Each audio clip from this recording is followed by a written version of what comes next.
नमस्ते, स्वागत है आपका टॉपिक अजय के इस शानदार एपिसोड में।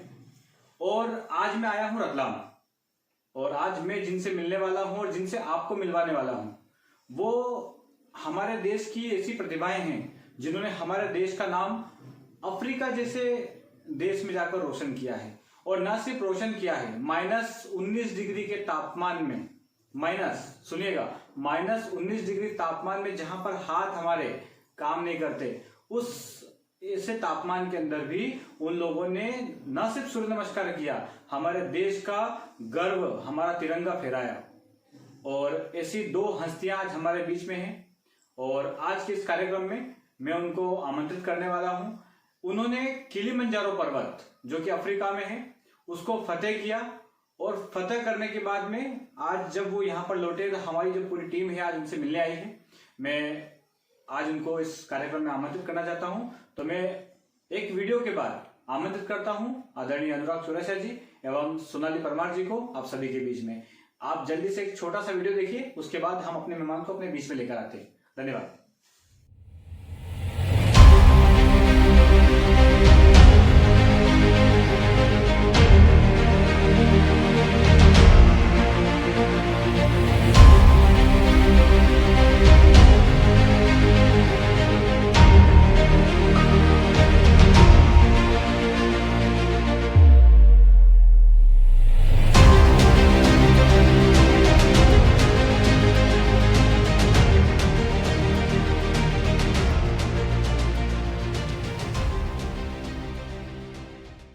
बहुत बहुत स्वागत है सर आप दोनों का।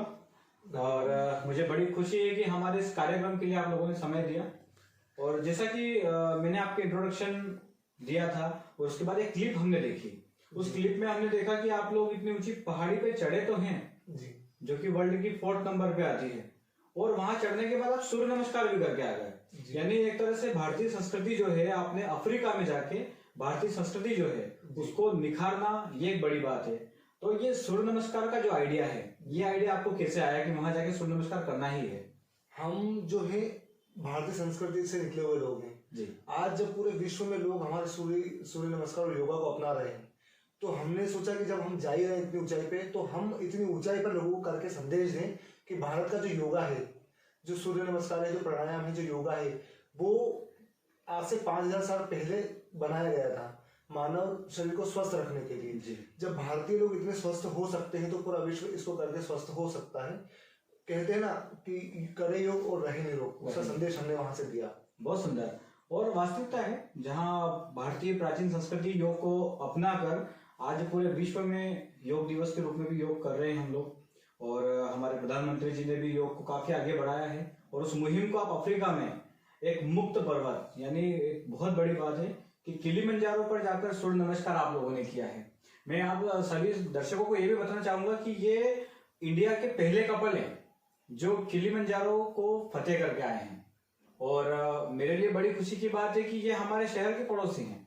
अब तक मैंने जितने भी इंटरव्यू लिए हैं कहीं ना कहीं बाहर जाके लिए हैं, लेकिन आज मुझे बड़ी खुशी हो रही है कि मैं ऐसी जगह पर हूँ। और मुझे पता भी नहीं था कि हमारे शहर के पास में इतने एडवेंचर लवर्स जो होते हैं वो भी हैं। तो सर मुझे बड़ी खुशी है, खास करके ये सोच कर कि आपने भारतीय संस्कृति को वहां जाके भी नहीं छोड़ा। मैं आपसे पूछना चाहूंगा कि चलिए, आप तो क्योंकि पुरुष वर्ग में हैं तो थोड़ी स्ट्रेंथ स्टेमिना इनके अंदर बहुत अच्छा होगा, आपको वहां चढ़ने में या वहां जाने में थोड़ा बहुत भी संकोच नहीं हुआ कि यार मैं क्यों जा रही हूँ, चढ़ पाऊंगी कि नहीं चढ़ पाऊंगी, क्या होगा मेरा? नहीं, बिल्कुल संकोच नहीं हुआ है। तो मैंने सोचा ही नहीं कि मैं नहीं चढ़ पाऊंगी या नहीं कर पाऊंगी। मैं तो बड़ी एक्साइटेड थी इस जर्नी के लिए कि, और मैं तो पूरा पॉजिटिव सोच कर ही गई थी कि नहीं मैं बिल्कुल चढ़ूंगी, और मैं क्यों नहीं कर पाऊंगी। ऐसा थोड़ी है कि पुरुष लोग ही कर पाते हैं। नहीं, बिल्कुल ऐसा हमने सोचा भी नहीं। मतलब कि महिलाएं ज्यादा मेडल ला रही है तो ऐसा सोचना भी हमारे लिए असंभव सी बात है। लेकिन एक होता है ना कि एक जब पारिवारिक परिवेश की जब एक महिला होती है जो गृहिणी का भी कार्य कर रही है, वैसे आप शासकीय सेवाओं में भी है, लेकिन फिर भी जो हमारा क्षेत्र है मैदानी क्षेत्र है। एक पहाड़ी अगर कोई महिला हो और इतने ऊंचे पर्वत पे जाना हो तो उनको पता है कि आज तो हमारा डेली का है, लेकिन आपका डेली सेशन नहीं है, इसलिए सवाल था। सर आपसे एक छोटा सा सवाल है मेरा जी। आपकी जो तैयारी थी जब आप वहां जाने वाले थे उसके पहले की आपकी तैयारी क्या थी? सर मेरा हमेशा मानना ऐसा रहा है कि जब आप किसी चीज की तैयारी करते हैं तो उसमें तैयारी में आप जो पहले की तैयारी करते हैं उसमें इतना अपने आप को झुके कि जब आप उस मेन मिशन पे जाते हैं तो वो आपको नॉर्मल सा लगे। हम एक संस्था से जुड़े हुए थे युवा, जहाँ पे हम गवर्नमेंट जॉब की तैयारी करते हैं। वहाँ पे हमको एग्जाम के पहले इतनी प्रैक्टिस कराई जाती थी कि हमको एग्जाम लगता ही नहीं था, बिल्कुल नॉर्मल सा कि हाँ ठीक है अपन जैसे घर में प्रैक्टिस करते हैं वैसे कर देते। जब हमको किलिमंजारो जाना था तो मैं और मेरी पत्नी, मैं इसे शतरानी बोलता हूँ, शतरानी मतलब एक जैसे झांसी की रानी हुई थी इस टाइप से बोलता शतरानी। तो हम पहले जो प्रैक्टिस करते थे उसमें हम लगभग 20 किलोमीटर दौड़ते थे। हर संडे का हमारा रूटीन होता था, कभी 20 किलोमीटर दौड़ना है, कभी 15 किलोमीटर दौड़ना है, कभी 50 किलोमीटर साइकिल चलाना है। तो सोनाली ने पूरी साथ कदम से कदम मिलाकर साथ दिया और हम पहले इतना प्रिपेयर हो गए थे कि हमको वहां जाके कंपेरेटिवली समस्या कम आई, जो लोगों की अपेक्षा हमको समस्याएं कम आई। जैसे लोगों को माउंटेन सिकनेस बहुत ज्यादा हो रही थी, वॉमिट होना, सर दर्द होना, आपको जिगजैग होना, ये हमको कंपेरेटिवली कम हुआ। क्योंकि आपको बात नहीं मानेंगे, हम जो प्राणायाम होता है लगभग 1,500 से 2,000 कपाल भारती रोज करते थे। तो हमारी लंग्स कैपेसिटी उससे डेवलप हुई। हम रोज साइकिल चलाते थे 7-8 किलोमीटर, तो हमारी लंग्स कैपेसिटी बढ़ गई जी। तो हमको वहाँ पे कंपेरेटिवली ऑक्सीजन की कमी थोड़ी सी कम हुई। तो मेरा मानना है कि आप जब आप मेन मिशन जाते हो उससे पहले दिन तैयारी करें कि मेन मिशन आपको बिल्कुल साधारण सा लगे। और जैसे कि आपने बताया कि कपालभाति और अन्य प्राणायामों के माध्यम से आपने अपनी क्षमताएं जो हैं वो भी बढ़ाई जी। और जो 15 या 20 दिन की जो आपकी प्रैक्टिस रही है, मुझे लगता है 20 किलोमीटर यानी एक तरह से मिनी मैराथन की तो डेली प्रैक्टिस करते थे। और मिनी मैराथन दौड़ना भी अपने आप में बहुत बड़ी बात होती है। और साइकिलिंग 50 किलोमीटर, मुझे लगता है कि 50 किलोमीटर बाइक से भी जाते हैं तो 1-1.5 घंटा कम से कम लगता होगा। तो यानी आपने अपने पर डे जो आपका देखा जाए तो पर डे के 3 से 4 घंटे अपनी प्रैक्टिस के लिए आपने दिए हैं। ज्यादा दिए सर, हमने 3 से 4 मतलब हमने 6 से 7 घंटे प्रैक्टिस के लिए दिए, क्योंकि हम इस फील्ड में नए थे, हमें माउंटेनियरिंग का कोई अनुभव नहीं है। अगर कोई बोलता है तो रतलाम के पास जो सातुंडा की पहाड़ी है, हम इससे ज्यादा कभी पहाड़ नहीं चढ़ते। मतलब आप ऐसा कह सकते हैं कि हम 500 मीटर से ज्यादा कभी कोई पहाड़ चढ़े नहीं है। तो हमको एक ही चीज थी कि हमको जाना है और सफल होना है। जब हम यहाँ से निकले थे रतलाम से तो हमारे मम्मी पापा ने हमको आशीर्वाद देते हुए बोला था कि बेटा अपने को इतिहास रच के ही आना है। तो हमारे मन में वो भी था कि हमको पीछे नहीं हटना है। तो अपनी प्रैक्टिस हमने इतनी बढ़ाई कि हमको वहां पे जाके कभी कोई समस्या नहीं हुई। चलिए, जैसे आप दोनों शादीशुदा हैं और वैवाहिक जीवन में पुरुष को थोड़ी समस्याएं कम होती है क्योंकि पुरुष अपने खुद के घर में है जी। मैं आपसे एक सवाल करना चाहूंगा कि एज ए वाइफ या एज ए एक महिला देखा जाए तो आपको क्या कोई परेशानी परिवार की ओर से ऐसी हुई कि कभी कोई रोक टोक हुई हो कि नहीं आपको ऐसा काम नहीं करना है या कुछ भी ऐसी कोई परेशानी? नहीं, इस मामले में मैं बहुत खुशकिस्मत हूँ कि मुझे इतना अच्छा परिवार मिला है। मतलब मेरे जो सास ससुर है बिल्कुल मुझे बेटी की तरह रखते हैं, मतलब माता पिता ही है मेरे। तो मुझे उन्होंने कभी किसी भी चीज के लिए रोक टोक कभी भी नहीं की। इस चीज में मैं मम्मी पापा का बहुत सपोर्ट रहा और इसके लिए तो मैं उन्हें बहुत बहुत धन्यवाद देना चाहती हूँ। एक था कि घर से तो कोई रोक टोक नहीं थी, लेकिन हाँ एक वर्किंग वुमन, फिर हाउस वाइफ, फिर मतलब एक छोटा बच्चा होना तो मुश्किल तो होती है, पर फिर भी मैंने किया क्योंकि मुझे करना था। मुझे अफ्रीका की चोटी किलिमंजारो चढ़ना था जी। तो मैंने उस हिसाब से फिर प्रैक्टिस भी की। बाकी घर से तो कोई रोक टोक नहीं थी। चलिए, ये बड़ी बात है। हमारे जो एक समाज है, जिस समाज में जहाँ महिलाओं को रोकने टोकने में भी सास ससुर या परिवार या ऐसे लोग सबसे पहले आगे आते हैं, वहां पे आपको सास ससुर ही माता पिता मिल गए, तो आपके लिए बहुत बड़ी बात है। और ग्रामीण परिवेश या जो हमारा क्षेत्र है ये इतना विकसित नहीं है अभी इस मामले में, लेकिन आपके घर में अगर विकास है तो मुझे लगता है कि आपको देखकर, आपके माता पिता को देखकर, आपके सास ससुर को देखकर अन्य जो महिलाएं हैं उनके भी कहीं ना कहीं कुछ बदलाव आए। ये हमारे लिए, हमारे शो के लिए भी बड़ी बात होगी। बड़ी बात। सर, मेरा एक सवाल था जी। क्योंकि मैंने आते आपसे थोड़ी देर पहले बात की थी और बातों बातों मुझे पता चला कि आप दोनों की लव मैरिज है जी। तो क्योंकि अभी प्रोफेशनल बात तो चल ही रही है, हम आपके बारे में भी जानना चाहेंगे कि आखिर आपका मिलना कैसे हुआ और कैसे आज आप दोनों एक साथ हैं। हम ये शुजालपुर के पास एक छोटे से गाँव महू घाट की लड़की है। ये सरकारी नौकरी की तैयारी करने रतलाम युवा में आई थी जी। मैं उस दौर में मैं भी पढ़ रहा था और मेरी नौकरी लग चुकी थी, फिर भी एज ए टीचर के लिए हम वहाँ जाते थे पढ़ाने। फिर धीरे धीरे हमारी बातचीत चालू हुई और काफ़ी मतलब 2013 से हम लगभग साथ में हैं और फिर 2019 में हमारी शादी हुई। बहुत सुंदर। ये क्षत्रिय परमार राजवंश जो है राजा भोज उनके वंशज के उससे आती है। तो वो जो महू घाट है वहाँ पे एक छोटा सा गांव है, शुजालपुर से 6 किलोमीटर दूरी पे, लगभग 40 से 45 घर हैं। वहाँ से ये पहली लड़की थी जो गांव में ग्रेजुएट हुई, पहली लड़की थी जो बाहर कहीं पढ़ने गई, पहली लड़की थी जिसने गवर्नमेंट जॉब की और पहली लड़की थी जिसकी लव मैरिज हुई। तो बहुत सारी समस्याओं का सामना इनको करना पड़ा। मेरे तो ठीक है, मेरे घर वाले तैयार थे, कोई समस्या ज़्यादा रही नहीं मेरे साथ, लेकिन इनको ज़्यादा समस्या का सामना करना पड़ा। मेरी नौकरी 2011 में लग गई थी और हमारा अफेयर लगभग 2013 से चल रहा था। तो हम सोचे थे शादी कर ले, लेकिन इन्होंने मुझे साफ मना कर दिया था कि जब तक मेरी नौकरी नहीं लगेगी मैं शादी नहीं कर पाऊंगी, क्योंकि अगर मैं शादी कर लेती हूँ तो मेरे गाँव की जो बच्चियाँ हैं उनके लिए सारे रास्ते बंद हो जाएंगे। बिल्कुल, मैं नहीं चाहती कि मेरी वजह से मेरे गांव की बच्चियों के रास्ते बंद हो, क्योंकि मेरे माँ बाप ने मुझ पर पढ़ के विश्वास करके मुझे पढ़ाने भेजा था। खैर प्रेम विवाह कोई ऐसा गलत नहीं है, लेकिन अपने समाज के परिदृश्य के हिसाब से गलत है वो। तो थोड़ी सी रिस्ट्रिक्शन इनके ऊपर था और इन्होंने डिसीजन दिया कि नौकरी लगने के बाद ही करेंगे और सबकी सहमति से करेंगे। वैसे ये सही बात भी है, जब भविष्य हमारा बन जाए उसके बाद अगर हम कुछ बड़े फैसले लें तो ये हमारे लिए काम का भी है। और जैसा भी आपने बताया कि आपका जो कहना था कि मेरी अगर शादी हुई या मैंने शादी कर ली तो मेरे गांव की बच्चियों के रास्ते बंद हो जाएंगे, और ये दिखाता है कि आपकी मानसिकता कितनी बृहद स्तर की है। वरना आजकल लोग अपने बारे में सोच के आगे निकल जाते हैं, आपने पूरे गांव का सोचा, तो ये बहुत बड़ी बात है। और मुझे जहाँ तक लगता है आप तो सब परिवार और सबको अच्छा लगता होगा कि नहीं, दोनों बहुत अच्छे से रहते हैं। और हाँ, आज हमने जब किलिमंजारो फतह किया तो आज मेरे गांव के अधिकतर लोगों की सोच हमारे लिए मतलब काफी अच्छी सोच हो गई है।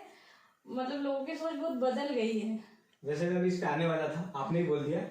और जो भी अगर कभी गांव के लोग हो देख रहे हो तो आप वास्तव में इस इंटरव्यू को जरूर देखिएगा और घर पे दिखाइएगा भी कि फैसला चाहे कोई सा भी हो, फैसला चाहे कैसा भी रहा हो, लेकिन आज बहुत खुश हैं। इसलिए सोचे समझ के लिया गया फैसला कभी गलत नहीं होता। और जो उनकी सोच थी कि जब तक स्वयं भी शासकीय सेवाओं में या किसी बड़े पद पे नहीं जाऊंगी तब तक मैं शादी नहीं करूंगी, तो ये आपने एक ऐसा मैसेज दिया है जो सभी लड़कियों को वास्तव में अडॉप्ट करना चाहिए इसको।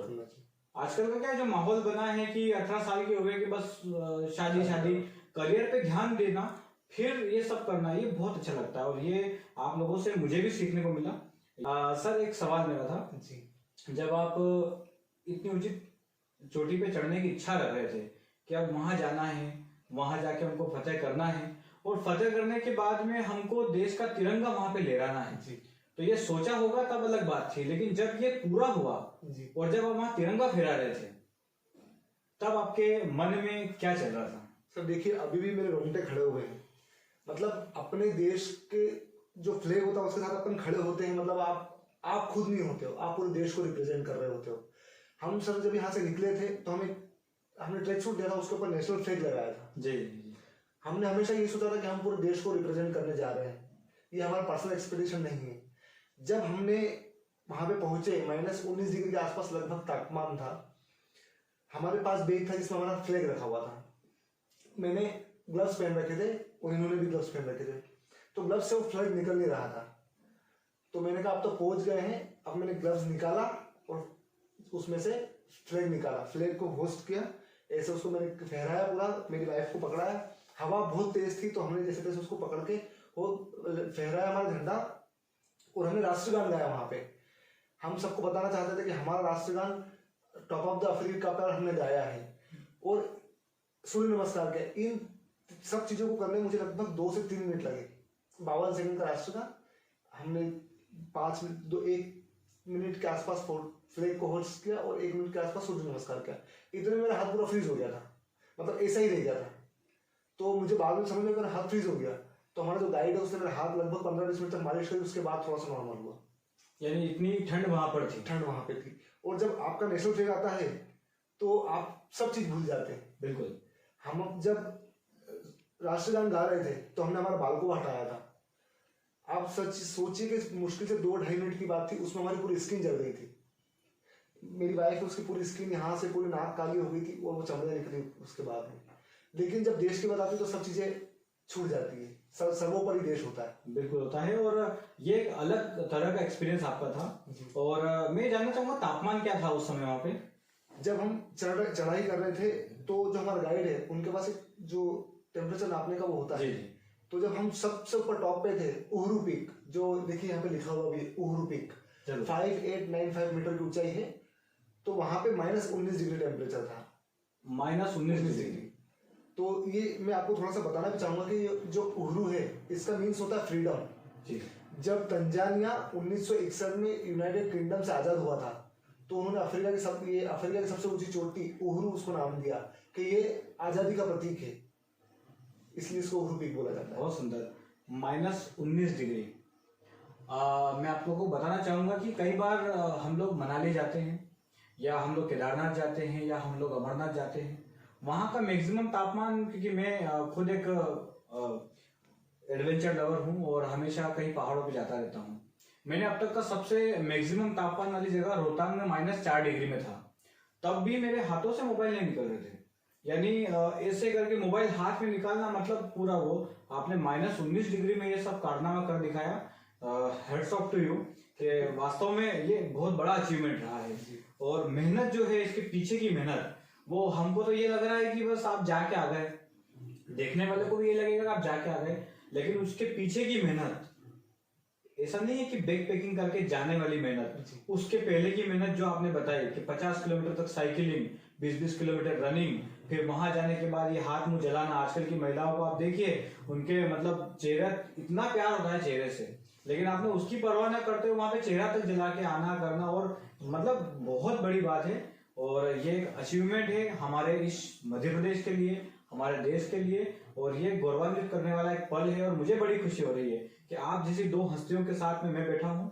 और मैं आपको बताना चाहूंगा, जितने भी दर्शक हमारे हैं, इनका सिर्फ यहाँ पे स्टॉप नहीं है, ये यहाँ रुकने वाले नहीं हैं। आपके कई बड़े ड्रीम्स हैं, तो वो हम इनसे जानते हैं। सर, इसके बाद क्या सोचा है आपने? इसके बाद हमने सोचा है जो सातों महाद्वीप हैं, एक एक करके सभी चोटियों पर जाएं और देश का तिरंगा लहराएं, राष्ट्रगान गाएं, और जो हमारी संस्कृति है वो सातों महाद्वीप पर हम पहुंचाएं। लेकिन ये सब संभव होगा स्पॉन्सरशिप से, क्योंकि अभी तक हमने हमारे खुद के एक्सपेंसेस से किया है। मैंने लगभग बैंक से 5.5 लाख रुपए का लोन लिया और उससे हमने ये किया, लेकिन इतना ज़्यादा लोन भी हम बियर नहीं कर सकते, क्योंकि हमारी व्यक्तिगत जीवन भी है, हमको उसको भी आगे बढ़ाना है। तो हम इस शो के माध्यम से आप सभी से अपील करते हैं कि अगर आप हमें कोई स्पॉन्सरशिप दें तो हम देश का मान बढ़ाएंगे, शहर का मान बढ़ाएंगे और प्रदेश का मान बढ़ाएंगे। जरूर जरूर। और जैसा आपने बताया कि लोन लेकर ये कार्य करना, कई बार हम सोचते हैं ना कि शौक जो होते हैं वो पूरे करने वाला चाहिए। तो ये यहाँ पे 2 उदाहरण हैं कि शौक बड़ी चीज है, बाकी तो दुनिया जो चल रही है, जो काम हो रहे हैं वो सब चल रहे हैं, लेकिन शौक बड़ी चीज है। और एक और बात जो आपने शायद सुनी हो, 7 महाद्वीप, 7 सबसे ऊंची चोटियां और 7 जगह जाने वाले पहले कपल बनने का जो गौरव है, वो देश को दिलाने की जिम्मेदारी आप लोगों ने उठाई है। हमारी जिम्मेदारी सिर्फ इतनी है कि हम इनका थोड़ा सा सहयोग करें, और उस सहयोग के लिए मैं अपनी ओर से, टॉपर जे टीम की ओर से तैयार हूं। और आप भी जो कार्यक्रम देख रहे हैं, आप लोगों से भी निवेदन है कि जो सहयोग आप करना चाहें आप जरूर करें। सर, एक और सवाल था। कुछ चीजें जो होती हैं कपल्स के बीच में, नोक झोंक चलती रहती है, तो उन नोक झोंक के बीच में कुछ मेरी भी 1-2 क्वेश्चंस हैं जो मैं चाहूंगा कि मैं आप लोगों से पूछूं, और हमारे दर्शक भी चाहेंगे कि भाई कब से बात कर रहा है, लेकिन कुछ ऐसी बात भी पूछूं। आप दोनों में ज्यादा गुस्सा किसे आता है? मुझे आता है। आपको आता है? अक्सर ऐसा होता है कि पत्नी को ज्यादा गुस्सा आता है। अच्छा, ज्यादा सोता कौन है आप दोनों में से? ये सोती बहुत सुंदर। सोने के मामले में तो आखिर महिलाएं आगे होती नहीं, पुरुष भी आगे होते हैं। हमारे घर में पुरुष आगे हैं, लेकिन यार मुझे बहुत ज्यादा है सोने का, और कभी कभी हमारा झगड़ा भी हो जाता है इस बात को लेके। बस सेम है, पर हमारे ऐसा है कि वहाँ झगड़ा मेरे ऊपर होता है, तो कंडीशन सबके यहाँ पे एक जैसी आप देख रहे होंगे। अच्छा, जब आप लोग मार्केट जाते हैं जी, तो बटवा किसके पास ज्यादा रहता है, यानी किसके पास मैक्सिमम पैसा होना चाहिए अगर मार्केट में निकले हैं तो? नहीं, मतलब ऐसा हमारे बीच में ऐसा नहीं, हम दोनों के पास लगभग बराबर ही होता है जी। तो ऐसी कोई मतलब ऐसा रहता नहीं। ऐसा कभी नहीं हुआ कि रात को सोए और सुबह बटवा खाली मिला? नहीं, ऐसा कभी नहीं हुआ हमारे साथ। चलिए, इसकी जगह फायदेमंद भी हैं ऐसा। और वैसे भी आप दोनों शासकीय सेवाओं में खुद की सैलरी आ रही है, तो इस मामले में थोड़ा सा मैं फायदेमंद हूँ, थोड़ा सा लकी हूँ कि मेरे साथ ऐसी घटना कभी नहीं हुई। चलिए, ये बड़ा फायदा है, दोनों शासकीय सेवाओं में है और दोनों की अपनी अपनी इनकम है, तो आपको यहाँ दिक्कत नहीं आती। हमारे जैसे परिवारों में ऐसा होता है कि रात को जब सोते हैं और सुबह उठते हैं तो 2-4 रुपए की चिल्लर दिखती है अंदर, तो हम लोग इस चीज़ को ज़्यादा फील कर सकते हैं। एक सवाल और था, जब आप शादी करके पहली बार घर आए थे, क्योंकि लव मैरिज थी, तो क्या आपके माता पिता तैयार थे उस समय? हाँ, मेरे माता पिता का मैं मतलब इसलिए तहे दिल से धन्यवाद देना चाहूँगा कि मैंने जब भी कोई डिसीजन लिया उन्होंने बढ़ चढ़कर उसमें हिस्सा लिया। कभी ऐसा नहीं हुआ कि मैंने कोई डिसीजन मेरे माता पिता को बताया कि मैं ऐसा करना चाहता हूँ और उन्होंने मुझे बोला कि नहीं ये गलत है, ये नहीं कर सकते, क्योंकि शायद ऐसा विश्वास बना माता पिता को कि डिसीजन हम गलत नहीं लेंगे, क्योंकि शायद उनके संस्कार थे कि हम गलत डिसीजन को अवॉइड करते हैं। हम सबसे पहले देखते हैं कि कोई डिसीजन ले रहे हैं तो हमारे माता पिता को उससे क्या फर्क पड़ेगा, हमारे घर को क्या फर्क पड़ेगा। और मेरी माता जी ने और मेरे पिताजी ने मुझे हमेशा एक बात सिखाई कि आप जीवन में कोई सा भी डिसीजन लो, आपके अंदर इतनी क्षमता होना चाहिए कि आप उस डिसीजन को सही साबित करके बताओ।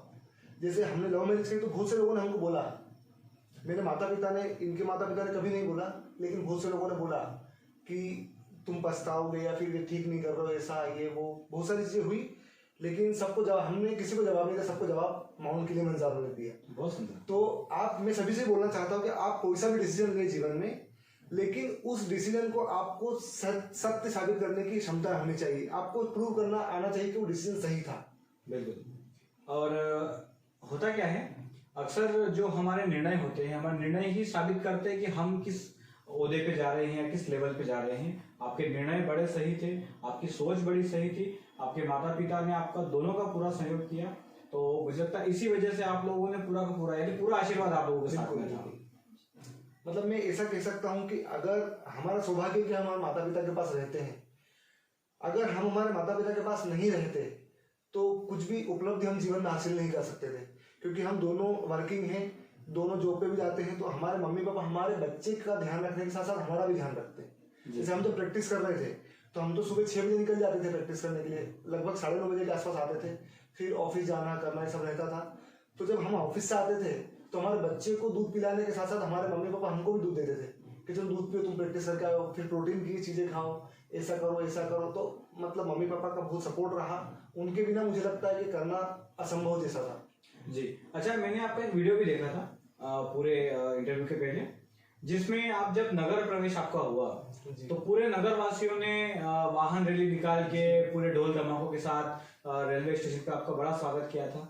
तो क्या आपको ये बात पता थी कि लोग आ रहे हैं, और क्या उम्मीद थी आपको कि लोग आपका इतना स्वागत करेंगे? क्या इस तरह की कोई उम्मीद आपको थी? नहीं, जैसे जब हम रतलाम से गए थे तो मेरे कुछ करीबी मित्र, मेरे माता पिता, मेरे जो कजिन्स हैं वो आए थे स्टेशन, लगभग 15-20 लोग थे।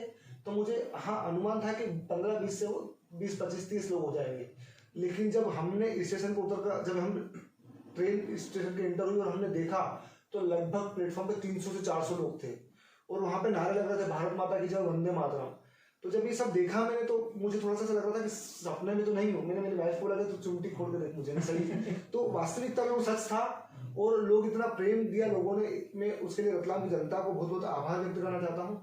और ये सब छुपी प्लानिंग थी, मेरे जो कजिन है दीपक चौरसिया मोंटी, उनकी छिपी हुई प्लानिंग थी, मुझे पता नहीं था। और जब मैंने देखा तो मतलब मैं बता नहीं सकता कि जब कोई देश का झंडा आपके लिए लेके आता है और देश के नारे लगते हैं भारत माता की जय, तो आप अपने आप को कितना गर्व महसूस कर सकते हैं और आपके माता पिता उससे कितना गर्व महसूस करेंगे।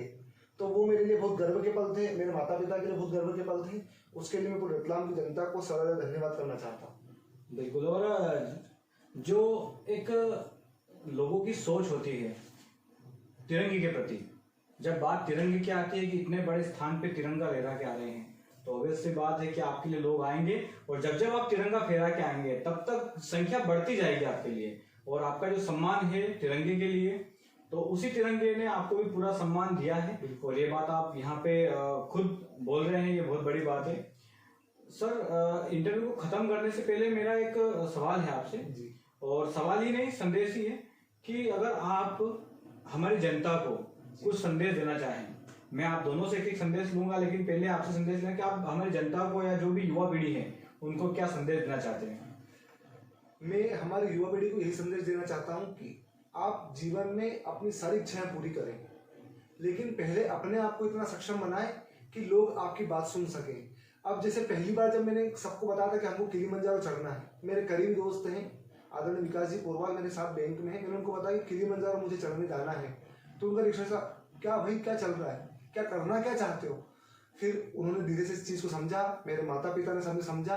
तो मैं वही कहना चाहता हूँ कि आप आपके जीवन के सारे शौक पूरे कीजिए, क्योंकि ज़िंदगी सिर्फ एक बार मिलती है, ज़िंदगी दोबारा नहीं मिलेगी। तो सारी चीज़ें चलती हैं, कमाना, पारिवारिक जिम्मेदारियाँ सब चलेगी और अनंत काल तक चलेगी, लेकिन जब तक आपके पास समय है आप खुलकर जिए और जिंदा दिली से जिए।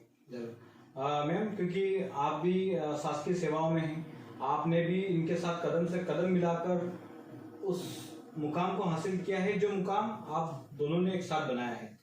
तो आपसे भी मैं रिक्वेस्ट करूंगा कि जो बेटियां हैं, जो बहनें हैं, जो माताएं हैं, उनको कोई संदेश आपकी ओर से भी आप जरूर प्रदान करें। मैं नारी शक्ति को एक संदेश देना चाहती हूँ कि महिलाओं में इतनी शक्ति होती है, वो सब कुछ कर सकती है। मतलब मैं एक वर्किंग वूमन होके और अपना पूरा घर के काम करके और ये सब करके मैंने अपनी इतनी प्रैक्टिस की, मैं अपना मतलब मैंने सब कुछ किया।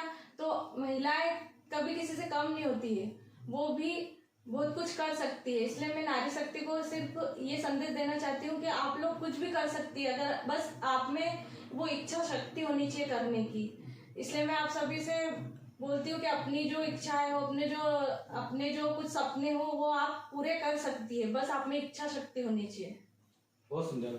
और ये संदेश वास्तव में सभी महिलाओं के लिए भी है, सभी बेटियों के लिए भी है, और जितनी भी माताएं हैं उनके लिए भी है। और मैं जहाँ तक ये चीज मानता हूँ कि जब एक पति पत्नी इतना बड़ा अचीवमेंट लेकर अपने नगर का, देश का नाम रोशन कर सकते हैं, तो फिर अगर कोई होता ना कि आज के समय में एक लोगों की इच्छा शक्ति जो होती है वो थोड़ी कमजोर पड़ जाती है। तो आप उदाहरण है दोनों इच्छा शक्ति के, कि भाई सिंगल व्यक्ति तो कर लेता है कुछ ना कुछ, लेकिन दोनों का एक साथ जुड़ना, कपल कैटेगरी बहुत कम मिलती है, ऐसे कुछ बहुत कम लोग ऐसे होते हैं जो एक जैसे सोचते हैं। तो आप एक जैसे सोचने वाले भी कपल हैं, तो ये बड़ी अच्छी बात है। आपका जो प्यार है वो इसी तरह से पूरे जीवन बना रहे, और आप लोगों के जो माता पिता हैं उनका प्यार भी आपके ऊपर इसी तरह से हमेशा बना रहे, ये हमारी आशा है। और मैं अपने चैनल की ओर से आप सभी को बहुत बधाई देता हूँ, शुभकामनाएं देता हूँ। और मैं सभी दर्शकों से निवेदन भी करता हूँ कि जितना हो सके आप इन दोनों की वीडियो को पूरा वायरल करने की कोशिश करें। देखिए, मैंने सबसे पहले आके इनसे पूछा आपको इंटरव्यू देना है, तो उनका पहला ही था कि हम वक्ता नहीं है, हम काम करने वाले लोग हैं। तो आज आपने इनके पूरे इंटरव्यू में देखा भी कि कहीं ना कहीं थोड़ा सा एक हिचकिचाहट थी बोलने में, लेकिन इनके अचीवमेंट बोल रहे थे। और ये अचीवमेंट जो है, इन्हीं अचीवमेंट की वजह से आज इनका इतना बड़ा इंटरव्यू हो रहा है। और मैं नहीं, मेरे जैसे कितने ही लोग आज इनके पास आ रहे हैं। तो ये इनकी जो इच्छा शक्ति थी, इनका जो अचीवमेंट था, उसकी वजह से संभव हो पाया है। हम सभी के अंदर कुछ ना कुछ टैलेंट होता है, टैलेंट को आप निकालिए। आर्ट इज एजुकेशन, ये हमारा मोटो है, और इस मोटो के साथ हम चलेंगे। और आप दोनों को इस कार्यक्रम में पधारे उसके लिए बहुत बहुत धन्यवाद। और हमारा गर्व है और हम गर्वान्वित कोशिश कर रहे हैं कि आप हमारे इस कार्यक्रम में आए। बहुत बहुत धन्यवाद।